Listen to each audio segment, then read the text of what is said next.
சிறை 1000ல் பாகம் 27.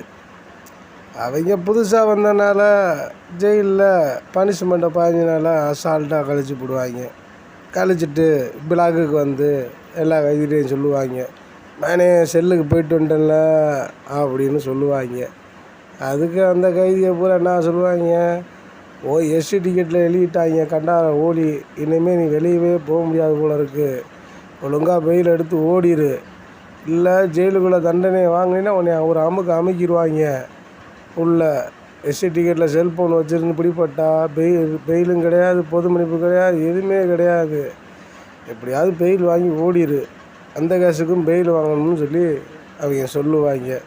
என்னென்ன சொல்கிறீங்க, இந்த கேஸுக்கும் பெயில் வாங்கணுமா அப்படின்னு காரிமேடு போலீஸார் வந்து இவங்ககிட்ட கையெழுத்து வாங்குவாங்க. அப்போ தான் தெரியும் இவங்களுக்கு இன்னொரு கேஸை போட்டுவிட்டாங்களே, நம்மளை கொண்டு 15 நாளில் செல்லை அடைச்சிட்டு விட்டுருந்தாங்கன்னா பரவாயில்ல, நம்ம மேலே இன்னொரு கேஸை போட்டு அமுக்கிட்டாங்களே, நம்ம ஏற்கனவே ஒரு கேஸில் மாட்டியிருக்கோமே, இன்னொரு கேஸில் எப்படி வெளியே போகிறது அப்படின்னு கண்ணு மிளி விதிங்கி போய் உள்ளே உட்காந்துக்கிட்டு யோசனை பண்ணுவேன்.